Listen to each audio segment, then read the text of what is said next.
With the 15th anniversary of Minecraft, and its recent 1.21 update, I've seen a wave of new players, many of them adults, joining the community to discover how a ragtag indie game had the staying power to become a decade-and-a-half global phenomenon.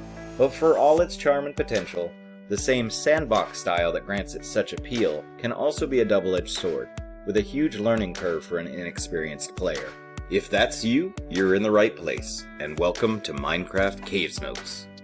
The goal of this series is to create a library of easy-to-digest guides for understanding the basics of the Minecraft world. Things like how monsters spawn, what types of terrain and friendly creatures exist, types of movement and travel, and the physics of a world where stone stays put in midair and water can be replicated.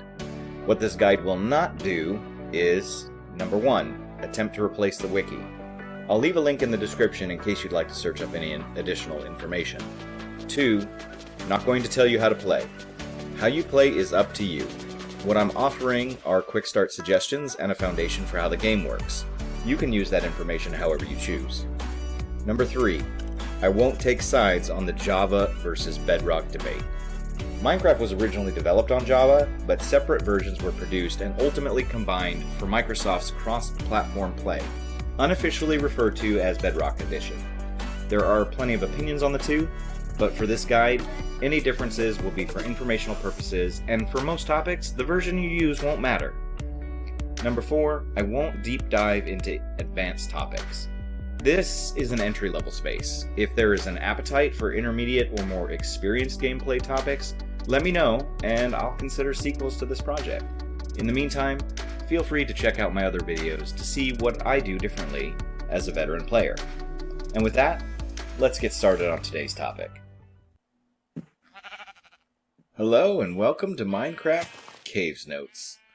I'm Emerald Dragoon, and I was thinking that before you dive into the world of Minecraft, you may want to learn exactly how to start up a world and fiddle around with some settings. So in this video, we're going to jump into what that looks like for Bedrock Edition. So as tempting as it might be to jump in and start your world, it's worth taking a moment to look at customizing your character down here in the dressing room, and then we'll look at a few of the settings available in the game so that you can familiarize yourself with them. For the moment, let's go ahead and click dressing room. There are a few default characters to choose from. These are randomized, what you would start with, but you can click any of these and click the edit character button to change them and make them your own. The two main portions that you want to look at here are body and style. You'll notice a lot of these featured items, marketplace stuff, they have this little M coin logo. That's mine coins. That's if you want to purchase things with real money, turn it into mine coins, you can get additional items, but for now let's just work on how we actually change the look of the character. Expanding body gives you a number of different options. Bases is actually the skin of the skin.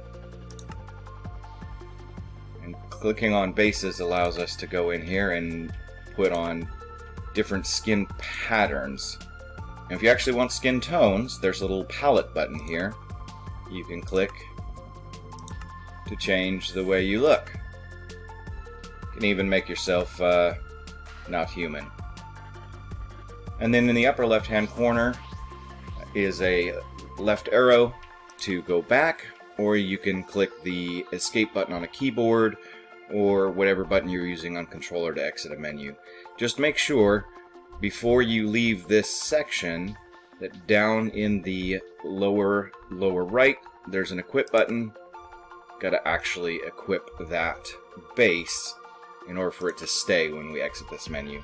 And then you can go through and do the same thing with all of the other options in here: hair, eyes, mouth, facial hair, arms, legs, size. This is something that is only available on Bedrock. Again, make sure to hit equip. And most of these other pieces here, anything that changes a piece, should have this little palette button as well, where we can change the color. Let's have a red beard, and then make sure to hit equip. When you're done, you'll notice there's a none here in the facial hair. And then as far as the clothing itself, if we go to Style and expand this menu, you'll also see numerous items. And likewise, it's the same process. Click an item. You'll see featured bottoms, whatnot, but anything that is free and available to you will have no Minecoin logo on it. And we can just pick something and we can equip it. You'll notice this one does not have the palette option there.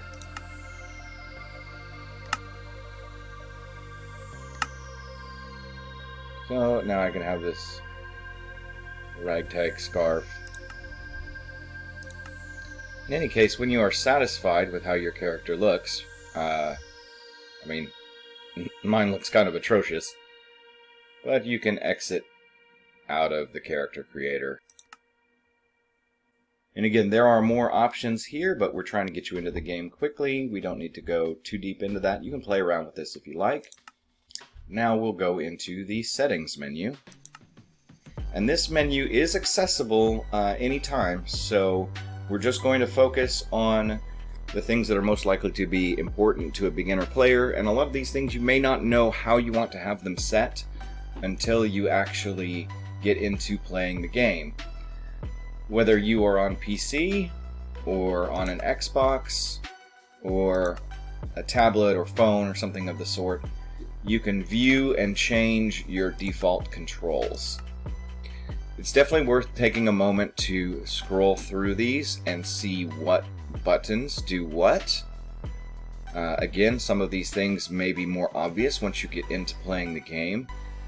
In some of the guides that I will have, if there are specific buttons that need to be pressed, I will put those up on the screen whenever possible. Additionally, on the Xbox version at least, there is a help text that appears on screen. If, for example, you were looking at a door, you would see both the right trigger and left trigger icons pop up, letting you know how you could break that door or open that door. Now again, we're not going to look at all of these settings. You can fiddle around with these as you need to. One note for the accessibility settings up here, where the menu defaults to, if you do have trouble with things like motion sickness, it's worth taking a look at some of these options like camera shake, darkness effect, and glint. As well as there will be a few things in the video section that we'll go to next. General, account, and creator. Creators is for content creator.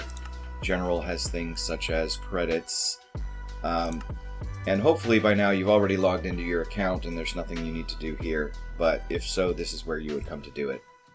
In the video section, you can adjust your brightness. Camera perspective, you have first person. You have third person, both from the back and the front. These can be toggled directly from in the game. There's nothing you necessarily need to do here. Your paper doll is a little image, a three-dimensional looking image of yourself that shows up in the upper left-hand corner of the screen. So if you're playing in first person, you can see what your character is doing, what they look like. However, in general, I don't find this to be super useful. FOV, for those that are not used to the term, is field of view or field of vision. This, by default, is on 70 degrees. Very active players, like PvPers, a lot of times will want to put this up to super wide to see more of the screen at once. But again, if you struggle with any sort of vision issues, you're typically going to want to be at default or maybe even narrower. The autosave icon is a little chest with an arrow that shows up occasionally in the upper right hand corner of the screen, just indicating that the game is saving. You can have this on. Again, it's not that useful. Anytime you quit, the option is going to be save and quit. Knowing when it's auto-saving is not that important. View bobbing is one of the options that I specifically choose to turn off. This makes your field of view bounce gently up and down while you're walking, supposedly to mimic the, what your eyes would actually be doing when you're moving. However, in real life, our eyes actually adjust and stay locked. So for me, I find this to be more disconcerting than actually helpful, and I always turn this off. Most of these options below here have more to do with the actual performance of your machine. So if you're on a console, this isn't really going to matter too much. And if you're on PC at this point, chances are this is not a huge drag on your machine. And then the rest of these options are not too likely to be useful to you as a beginner player, and we can ignore them for now. Back on the left, the last area we'll want to look at is audio. This allows you to set the volume of the game. If you're noticing that things are quiet or things are too loud, you can adjust the main volume. Or if you want to set them individually. For example, I have my music down to 0. This is because I'm creating content, and since I occasionally need to cut and edit, I don't want to have the background music constantly jumping around, so I turn the music off and I'll put my own music in this video if I feel that it needs it. But I still want to make sure that I hear things such as hostile creatures or blocks being placed. So you can adjust those as necessary. The one worth looking at here, weather, you can see I have mine turned down to 50%. This is because, in my personal opinion, the rain in the game is very loud. You can also go into the language section down here. If English is not your first language, if you're watching this video, chances are you have one of these two selected, but maybe you don't. Maybe you are fluent in multiple languages and it's more comfortable, for example, to have Spanish selected, or any number of other languages, depending on where you hail from. One last thing to mention in the settings, there is actually a how to play section here. Now obviously, if I thought that this particular guide was as thorough as it needed to be, then I wouldn't be making this series. But that said, if you like reading, this is definitely worth taking a look at. We'll give you some basic information on how to play the game, and that might be good enough for you. We can always return to the settings from in the game, so let's go ahead and get started. Click the play button. If this is your first time in here, you will not see these worlds down below. This Realms advertisement, I believe, is here no matter what, but you're going to want to go to Create New. And again, you're going to notice on the Bedrock edition that there are always advertisements for featured content. Go on and click Create New World, and you're brought to the Create New World screen. In this interface, you can rename your world, and you can switch between creative or survival. You'll notice that in creative, there's a warning that pops up at the top of the screen saying you can't earn achievements. Now, creative, of course, is a mode where you don't have to worry about fighting monsters. You can simply build to your heart's desire with whatever materials you want. You don't need to collect them, they're just available to you unlimited. This guide, however, is focused on the survival experience. So we're going to flip over to survival. Now, for easy, normal, and hard, the differences that we see are listed down below the buttons. In general, easy, normal, and hard have to do with how hard the enemies hit, but also the hunger mechanic in the game is more deadly, is more dangerous in the hard mode than it is, for example, in the easy mode. In easy mode, if you run out of your food bar, your health will start depleting, but only down to 50%. In the normal mode, this will go down to 5%, making you very, very vulnerable. And in hard mode, if your stomach is empty, you can actually lose a life from it. Now, peaceful mode is a different animal, and we're not really going to be focusing on that in this series either, and this is because enemies don't spawn at all, and if you do take any damage, you regenerate very quickly. So it's actually difficult to take a lot of damage in peaceful mode, but it is possible. I did a short on it. You can view that if you're interested. But for now, let's say we're a new player. We're probably going to pick easy or normal. And then we're going to move on to the Advanced tab. Immediately you'll notice something called the world seed. This is how your world is created. And with this number, there are so many unique possibilities that you will effectively always get a different world from someone else. However, it is possible to just type in your own. And that means that you can use this box to recreate an empty blank world that somebody else has already showcased and played on. So if there is something out there where you see a video and somebody says, hey, I found this really cool mountain with a structure on top, you can actually go view that if they provide the seed. This button next to it for templates will take you to a handful of very specific seeds. Most of these are meant for more of a challenge type experience, such as the Spooky Mansion. You will actually spawn on top of a woodland mansion, and for a player with no items, that's a pretty dangerous place to be. Some of these others, however, like a Trial Chambers or Deep Dark over here, these are underground structures, and when you spawn into the world, you're not going to immediately notice anything like this. You will have to go find it. So we're going to ignore those for now. When we go to select Flat World here, this first option, take a look at the image in the upper left corner of the screen here, and you'll notice that it changes to a preview of a perfectly flat world with no trees. You will get things such as villages. In general, this is a good world type for doing creative building or any sort of testing. But for the average player starting a new game, this is not the experience that you're likely looking for. So that is something that you can play around with later and come back to. The starting map and bonus chests are helpful options to get you started. I do actually recommend them when you're new.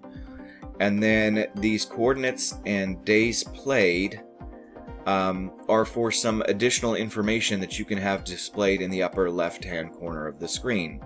The days played is really something that is probably more useful for content creators. It's a bit of gee-whiz information, but the coordinates can help you locate structures that you found, or if you go exploring, help you find your way back home. So I definitely would recommend turn this on unless you just want to have a cleaner look or more of a challenge. You can leave it off. Most of the rest of these are going to more significantly change your gameplay experience in ways that are not necessarily very Minecrafty. It's probably not worth taking a look at these right now. That's something to come back to if you want to play around with them later. And then again, the rest of this you don't need to worry about right now. We will take a quick look at the cheats menu. And again, on Java, this is called Enable Commands. They went away from the word cheats because, again, this is your own world, and it's meant to customize however you want it. You see right at the top here, customize the game with cheat settings. So by turning this on, you will have a number of things that you can play around with that are likely going to make your experience easier. But again, it may be something as simple as you've chosen to play a creative game, and so it's helpful for it to always be day and not have it rain. Resource packs and behavior packs are different things that you can get as add-ons from the marketplace that will change the way your game works. Again, these are things that I would recommend do after you have experienced the normal game. If you are interested, you can customize your game as you see fit. Experiments are a similar concept, but these are actually official functions that the development team is working on. So, for example, the villager trade rebalancing was actually developed to sort of force players to go around and explore and find more village types in order to get their best gear. Now, this wasn't super well received, and the development team decided not to make it a part of the official game, but instead to make it an option. Now that you've decided how you want to play the game, and presumably if you're watching this video, we're playing in survival on either easy, normal, or hard, we can go ahead and click this create button and see where we end up.